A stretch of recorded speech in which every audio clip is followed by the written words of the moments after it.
आज से करीब 10 साल पहले एक लड़की जिसका नाम रवीना राव था, उसकी मुलाकात एक ट्रक ड्राइवर से होती है जिसका नाम है प्रवीण। ये हरियाणा के भिवानी का मामला है। 10 साल पहले जब इनकी मुलाकात होती है तो रवीना पहली ही मुलाकात में प्रवीण को अपना दिल दे बैठती है। दोनों में थोड़ी बहुत बातचीत होती है और फिर उसके बाद मुलाकातों का दौर शुरू होता है। फिर धीरे धीरे मामला शादी तक पहुंचता है। प्रवीण के पिता सुभाष वो शुरुआत में थोड़ा बहुत इस शादी से नाराज रहते हैं, लेकिन उसके बाद वो भी मान जाते हैं। शादी संपन्न होने के बाद तकरीबन 2 से 3 साल तक सब कुछ ठीक ठाक चलता है। यानी आप एक दौर समझिए जब सोशल मीडिया उठने की कगार पर था, यानी जब लोगों के पास जो है आमतौर पर मोबाइल फोन हो गए और उसके बाद शुरू होता है टिकटॉक का दौर। और टिकटॉक पे इतने ज़्यादा लोग वायरल होते हैं, ऐसे टाइप के कंटेंट बनते हैं। और आज तो मतलब अगर आप देखते होंगे तो उसके बाद आपको समझ में आ रहा होगा कि आज किस तरीके के कंटेंट वायरल होते हैं, लोग देखना चाहते हैं और लोग देखना भी पसंद करते हैं उन चीज़ों को। तो लगभग 2 से 3 साल के बाद प्रवीण और रवीना को एक बच्चा होता है और उसका नाम ये लोग प्यार से मुकुल रखते हैं। बच्चा भी धीरे धीरे बड़ा होते जाता है और फिर रवीना को एक दिन अचानक से लगता है कि जैसे वो दिखने में ठीक ठाक है, उसे किसी ने कॉम्प्लीमेंट दे दिया और फिर उसे किसी ने सजेस्ट कर दिया कि तुम यार अच्छी लगती हो और तुम थोड़े रील उल बनाया करो, फेसबुक, यूट्यूब, कि इंस्टा वगैरह पे जाके बना सकती हो और तुम वायरल हो सकती हो। फिर पैसे वैसे भी तुमको आएंगे क्योंकि तुम्हारा पति ट्रक ड्राइवर है। रवीना की दिलचस्पी वास्तव में अब इन चीज़ों की तरफ होने लगी और 25 मार्च साल 2025 यानी आज से करीब 2 से 3 हफ्ते पहले अचानक से प्रवीण की लाश एक रोड है जिसका नाम विनोद रोड कहा जा रहा है और यहीं पर एक ड्रेन है, उसी में मिलती है, गंदा नाला है, उसी में मिलती है। और उसके बाद रवीना रो रही है, लेकिन जो रवीना के ससुराल वाले हैं उनको शक है कि यह हत्या रवीना ने करवाई है। रवीना अपने बच्चे को लेकर लगातार रो रही है और कह रही है कि तुम्हारे पिता मर गए और उनकी लाश बदबू मारती हुई बरामद की गई है 28 मार्च को। अब बेटा जो कि सिर से बाप का साया भी उठ चुका है, वो भी रो रहा है कि आखिर कैसे पिता की मौत हुई है। 6 से 7 साल का बच्चा हो चुका है, 7 साल तकरीबन उसकी उम्र हो चुकी है, तो वो भी इतना समझदार है कि उसे पता चल सके कि उसके पिता की हत्या हुई है। लेकिन ससुराल जन जो हैं, जो ससुराली हैं, उनकी तरफ से लगातार पुलिस कंप्लेंट दी जा रही है कि भाई मेरी बहू को पकड़ो, वही सब कुछ बता सकती है। रवीना कह रही है कि उसे पता ही नहीं कि आखिर उसके पति की मौत कैसे हुई है और उसके ही पति की मौत हुई है, विधवा वो बनी है, तो फिर उसके ऊपर ही केस क्यों।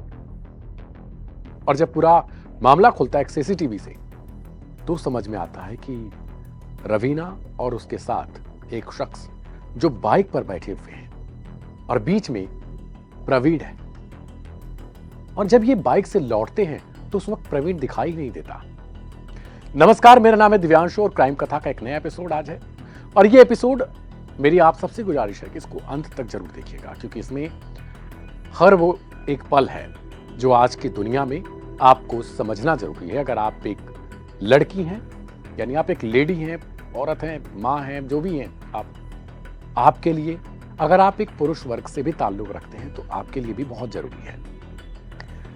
रील की दुनिया ने रियल लाइफ की दुनिया को किस तरीके से बर्बाद कर दिया है, वो भिवानी के इस हत्याकांड में आपको साफ साफ नजर आएगा। मैंने पहले ही बताया कि रवीना और प्रवीण जो 10 साल पहले मिलते हैं और शादी कर लेते हैं, उनकी जिंदगी धीरे धीरे पटरी पर लौट रही होती है। 2 से 3 साल बाद उन्हें एक बच्चा होता है जिसका नाम वो मुकुल रखते हैं और फिर जिंदगी जैसे तैसे कटती है। लेकिन 4 से 5 साल के बाद रवीना की चाहतें बढ़ने लगती हैं और उसके बाद वो कदम रखती है रील की दुनिया में। रील की दुनिया में कदम रखने के बाद उसको ढेरों मैसेजेस आते हैं और आमतौर पर हम देखते हैं कि अगर आप किसी महिला की आईडी, चाहे वो यूट्यूब हो, फेसबुक हो, इंस्टा हो या फिर कोई भी XYZ सोशल मीडिया प्लेटफॉर्म है, तो उस पर आप देखेंगे कि हजारों पुरुषों की दिलचस्पी इतनी बढ़ जाती है कि वो कमेंट में गलत सलत या कुछ भी शुरुआत में मैसेजेस करने लगते हैं। ऐसे ही एक मैसेज एक दिन रवीना को मिलता है और ये सिलसिला शुरू होता है आज से 1.5 साल पहले। रवीना रील के कंटेंट बनाती थी थोड़े बहुत, उसे एक मैसेज मिलता है और मैसेज देने वाले का नाम है सुरेश। उसको बहुत बढ़िया तरीके से प्रेजेंट करता है और मैसेज में वो रवीना की खूब तारीफें करता है। एक दिन सुरेश उसे मैसेज जब करता है और उसके बाद उसके रील पर जाकर कुछ कमेंट करता है, तो जो पति प्रवीण है वो रवीना के इसी इंस्टाग्राम आईडी को जाकर चेक करता है और वहां पर वो देखते देखते अचानक से पाता है कि कोई सुरेश नाम का शख्स है जो लगातार रवीना को कॉम्प्लीमेंट पे कॉम्प्लीमेंट दिए जा रहा है और कभी थोड़े वल्गर कमेंट करता है, कभी जिस्म को लेकर कमेंट करता है, तो कभी उसके डांस को लेकर कमेंट करता है, कभी गालों को लेकर करता है। तो वो उसको ऐतराज जताता है, कहता है कि तुम यार इसे यूज करना बंद कर दो या फिर अपनी आईडी डिलीट कर दो, या हो सके तो ये मैसेजेस को बंद कर दो और दूसरी तरफ कमेंट को बंद कर दो। तुम्हें जो करना है करो, मैं रोकूंगा नहीं। ससुराल वाले भी, ससुर सास जब उनको भी दिखता है वीडियो तो वो कहते हैं यार मेरी बहू ये किस तरीके का काम कर रही है, इस पे लोग गलत सलत कमेंट करते हैं। और जरा आप अपने विचार से, मैं आपसे कह रहा हूं, जो भी दर्शक हमारे देख रहे हैं वो अपने आप से खुद सोचिएगा। मैं कहानी को आगे जारी रखूंगा लेकिन सवाल आपके लिए छोड़कर पहले जाता हूं आगे कि क्या आपके घर में आपकी बहन, बेटी, पत्नी, बहू, जो भी है XYZ लेडी या पुरुष वर्ग ही क्यों ना हो, क्या आपको इस तरीके के कमेंट अच्छे लगेंगे? इसका जवाब आप कमेंट बॉक्स में दीजिएगा। इसके बाद अब जब रवीना को थोड़ा थोड़ा दिलचस्पी बढ़ती है उधर कि एक तरफ मुझे तारीफों सुनने को मिलती है, दूसरी तरफ मेरा पति जो पहले तारीफें करता था, जो ट्रक ड्राइवर है पेशे से, एक तो इसके पास कमाई भी नहीं है, ऊपर से दिन रात मुझे ताने देता है, ऊपर से मेरी जो सेल्फ डिपेंडेंसी है इसे शायद बुरा लग रहा है कि मैं अर्न कर रही हूं, पैसे कमा रही हूं और मैं फेमस हो रही हूं, तो इसे बुरा लग रहा है, ये शक कर रहा है मेरे ऊपर। ये तरीके धीरे बढ़ने लगते हैं और फिर दोनों में कहासुनी इतनी ज्यादा बढ़ जाती है कि सुरेश से नजदीकियां जो हैं वो रवीना की बढ़ जाती हैं, रवीना राव।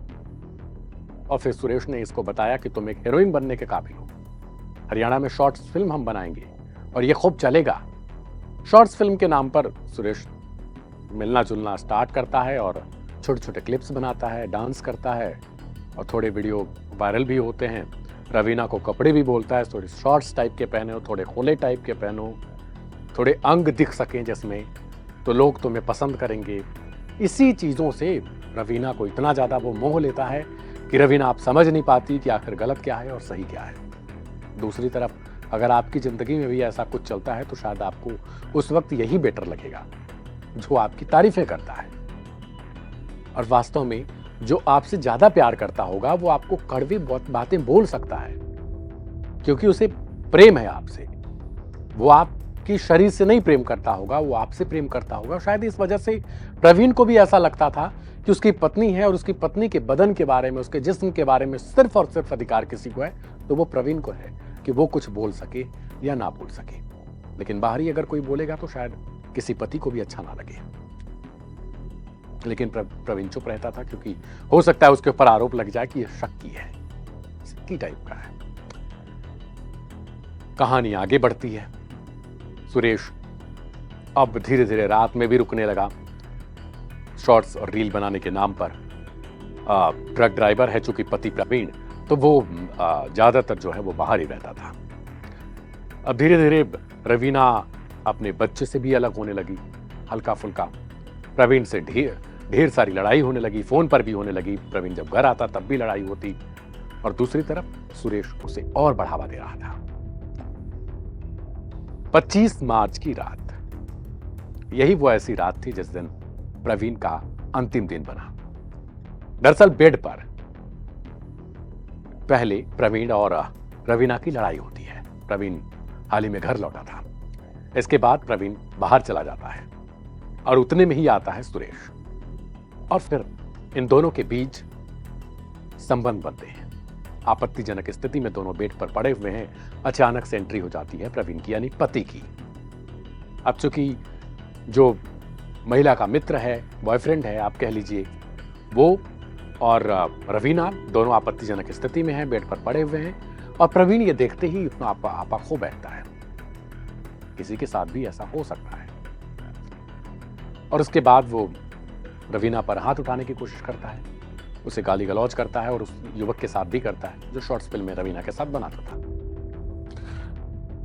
अब उसके बाद रवीना, चूंकि झगड़ा झंझट सब कुछ हो जाता है, तो फिर अब इन दोनों को लगता है कि पति ने तो हम लोगों को रंगे हाथों पकड़ लिया। अब यह सुबह मामला खुलेगा, उससे पहले ही झटपट उसने अपने दुपट्टे को अपने पति के गले में फांस दिया और उसके बाद उसकी हत्या कर डाली। हत्या करने के बाद दोनों बैठकर, बॉयफ्रेंड और वो रवीना, अब पति को की लाश को ठिकाने लगाने के लिए विचार करते हैं और सोचते रहते हैं कि अब क्या किया जाए। सुरेश कहता है उसके पास बाइक है, दोनों बाइक उठाते हैं और फिर रात में ही निकल जाते हैं प्रवीण को बीच में बैठा के उसकी लाश को। और विनोद रोड एक ऐसा इलाका है जहां पर एक गंदा नाला है, उसी नाले में उसकी लाश को फेंकते हैं और उसके बाद देखते हैं कि लाश जो है वो पानी में जाने की बजाय, नाले में जाने की बजाय थोड़ी सी आगे पड़ी हुई है।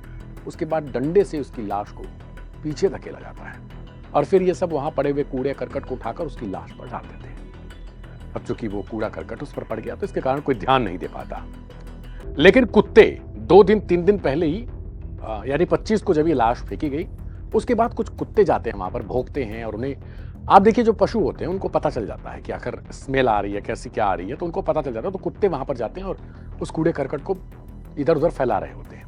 इधर दूसरी तरफ 26 तारीख को जो सुभाष हैं, यानी प्रवीण जिसकी हत्या हुई है, उसके पिता, वो नजदीकी थाने में रिपोर्ट दर्ज करवाते हैं और उसके बाद बताते हैं कि मेरे बेटे की शादी जो है वो एक लड़की से हुई थी जिसका नाम है रवीना राव और वो सोशल मीडिया की दीवानी है। उसका हर वक्त झगड़ा मेरे बेटे से हुआ करता था। मुझे शक है कि उसका ही किसी के साथ चक्कर है, क्योंकि बेटा कभी कभी ऐसी बातें बोला करता था, लेकिन वो चुप हो जाता था समाज के डर से कि कहीं उसे ये ना घोषित कर दिया जाए कि ये तो सकी दिमाग का है। पुलिस वाले इसे अब बड़े ही उससे लेते हैं, गंभीरता से लेते हैं और रवीना को गिरफ्तार किया जाता है। रवीना से पूछताछ होती है। रवीना बार बार कहती है मेरा ही पति है, मैं तो विधवा बन गई हूं, आप लोग मुझे क्यों परेशान कर रहे हो। लेकिन फिर चेक किया जाता है सीसीटीवी को, पिता सुभाष की जो है कंप्लेन पर कि आसपास के सीसीटीवी चेक करिए कि कब मेरा बेटा आया था, कब गया। जब चेक होता है तो पता चलता है एक बाइक है और इसी बाइक पर उस वक्त दिखाई देता है प्रवीण, लेकिन उसके बाद प्रवीण का कुछ अता पता नहीं है जब ये दोनों बाइक से लौट रहे होते हैं, यानी प्रेमिका और प्रेमी। अब पुलिस वाले तुरंत उठाते हैं उस प्रेमी को। फिर सुरेश से पूछताछ होती है। सुरेश को जब 2-4 पढ़ते हैं उसके बाद वो धीरे धीरे कहानी किस्से के रूप में इस मामले को सुनाता है और बताता है कि आखिर किस तरीके से उसने एक जिस्मानी रिश्ते को अंजाम देने के लिए एक शादीशुदा महिला को फंसाता है, उसके बाद उसकी जिंदगी को बर्बाद करता है और फिर कहानी में प्रवीण की जैसे ही एंट्री होती है प्रवीण की हत्या कर दी जाती है। और फिर जो इंस्टाग्राम की फेमस होने की एक ललक थी, इस लड़की के 34 से 35,000 फॉलोवर हैं, आप मेरे बगल में ठीक आईडी देख पा रहे होंगे, यानी रील ने रियल लाइफ को बर्बाद करके रख दिया और अब जेल है अंतिम रास्ता। कहते हैं कि इंसान इंसानों से प्रेम करता है, लेकिन उसने एक दूसरे से डील करने के लिए पैसे का निर्माण किया और वो पैसा धीरे धीरे इंसान से हटकर उसी इंसान की जगह ले लेता है और पैसे से लोगों को प्रेम हो जाता है और इंसान जरूरतें पूरे करने वाली चीजें बन जाता है। और ठीक यही चीज इधर भी होती है कि एक ट्रक ड्राइवर जो पेशे से है, उसकी कमाई कम है, इस वजह से पत्नी को दिक्कतें होती हैं, फिर वो शॉर्ट्स वीडियो रील लाइफ के चक्कर में पड़ती है और एक लड़के से प्रेम करती है। प्रेम जिस्मानी रिश्तों में तब्दील होता है, यानी अंतर संबंध, दोनों के बीच संबंध बनते हैं और फिर कहानी हत्या तक पहुंच जाती है। अब शायद जिंदगी भर बुढ़ापे के बाद क्या समय आएगा वो नहीं पता, लेकिन क्या अब रवीना कभी रील बना पाएगी? रील बनाने के लिए उचित जगह जेल तो नहीं होगी और ना ही वहां पर शूटिंग हो पाएगी। शॉर्ट्स फिल्में और रील लाइफ ने रियल लाइफ को बर्बाद कर दिया, हत्यारी बना दिया और उसके बाद अब शायद दोनों को जिंदगी भर जो भी सजा मिले ना मिले, जेल में ही रहना पड़ जाएगा। इस कहानी के बारे में अगर आपको कुछ और एक्स्ट्रा पता है तो आप हमें कमेंट बॉक्स में लिख सकते हैं, अगर आप इन इलाकों से ताल्लुक रखते हैं। लेकिन दूसरी तरफ आप सबके लिए एक सवाल भी है। इस वीडियो को पहले लाइक, शेयर और सब्सक्राइब जरूर करिएगा चैनल को, ताकि अगली जो एपिसोड है क्राइम कथा की वो हम आप तक लेके आ सकें। और आप बेल आइकन को दबा के रखिएगा। रात 10 बजे हर रोज हम मिलते हैं यहीं पर, शनिवार रविवार के बाद सोमवार और शुक्रवार तक ये एपिसोड जारी रहते हैं। अगर आपको इस कहानी के बारे में कुछ लिखना है, कुछ बताना है तो उसे आप लिखिएगा। लेकिन हाँ, अपनों के साथ शेयर ज़रूर करिएगा, क्योंकि इस रील वाली लाइफ़ को थोड़ा सँभाल के रखिए। अगर आप भी इनमें दिलचस्पी दिखाते हैं, क्योंकि आपकी ज़िंदगी को ये बर्बाद कर सकते हैं। इनको उतनी ही जगह दीजिए जितनी ज़रूरत है। नमस्कार, मेरा नाम है दिव्यांशु। लेते हैं आज के लिए विदा। अपना ख्याल रखिएगा, अपनों का ख्याल रखिएगा। तब तक के लिए शुभ रात्रि।